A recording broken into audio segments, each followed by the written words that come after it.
پیغمبر خدا گفتن روز قیامت خداوند با 4 نفر 4 گروه را متهم می سازد. 4 نفر 4 شخصیتی و 4 پیغمبر 4 گروه را خداوند متهم می سازد، زبان کوتاه می گرداند. علی الاغنیاء به سلیمان علیه السلام، بایها را راست می کند. بایهایی که در دنیا نماز نخواندند و دولت و سولتشان سبب شد و اونها را نگذاشت که اونها نماز خدا را بخوانند، اینها را راست میکرد. از خداوند میپرسید است چرا نماز نخواندی؟ این شخصی با دولتی که بی نماز از دنیا گذشته است میگفت است چی میگفت است؟ میگفت است پروردگارا ملکی زیاد داشتم، دولتی زیاد داشتم، بی نهایت دولتم هیچ حد و کنار نداشت، از این خاطر به حساب امونها وابسته بودم، با دوادب امونها وابسته بودم، نماز نخواندم. پروردگار حضرت سلیمان میخیزاند، میگوید ای شخصیت، ای کور، ای ابله، تو مثل حضرت سلیمان مال داشتی؟ حضرت سلیمان چنان مال داشت که اگر تمام طبقه های همین زمین اگر میخرید تا حال پول او رسنده بود، لیکن بازم این در ذکر خدا بود، در یاد خدا بود. این آدمی با دولت چی میشد؟ متهم میشد است، زبان کوتاه میشد است. و علی العبید بیوسف علیه السلام، بنده ها، کسانی که خدمتگار آدم های با دولت هستند، غلام ها خیزانده می شوند. چرا نماز نخواندی؟ میگوید از پروردگار من غلام بودم، من به خودم سرور و مولا داشتم، من وقتی نیافتم که عبادت کنم. حضرت یوسف پروردگار نزد این غلام حاضر میکند، میگوید یوسف هم غلام بود، در دست عبدالعزیز، در دست زلیخا این غلام بود، لیکن عبادت خدا را ترک نمی کرد. این بانه شما برای شما دستگیر نمی شود.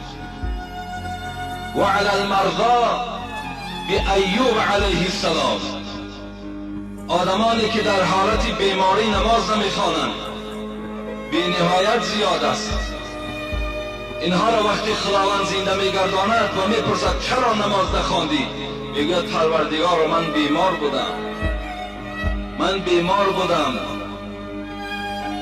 من نتوانستم، از جای خود خیستن نمیتوانستم، پام کار نمیکرد، دستم کار نمیکرد،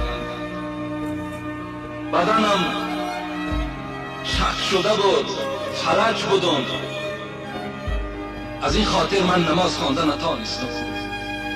پروردگار حضرت ایوب میارد، میگوید ایوب بیمار بود. راویای کتاب میگویند حضرت ایوب 18 سال بالای ریگ خواب بود. 18 سال بیمار بودن، از جای خود خیستن نمیتوانستند، لیکن بازم این دعا میکردم پروردگارا تمام بدن من اگر درمند باشد من راضی هستم بجز زبان من. خدایا زبان مرا بسته نگردان تا که در یاد تو باشم. 18 سال بار عائلش گفتی ایوب، گفت تو پیغمبر خدا هستی، دعای تر خدا میشنود، دعا نمیکنی که خدا به تو شفا دهد. حضرت ایوب گفتن ای زنک، گفتن چند سال راحت دیدم؟ گفتن 80 سال بالای راحت بودی. سال شد. گفت به خدا قسم، گفت من از پروردگار خود شعر می‌دارم طلب شفا کنم تا زمانی که اگر 90 سال بیمار نشوم، تا اگر 80 سال بیمار به سوی خدا نشوم که راحتم و بیماریم برابر نشود، من از خداوند شعر می‌دارم طلب شفا کنم.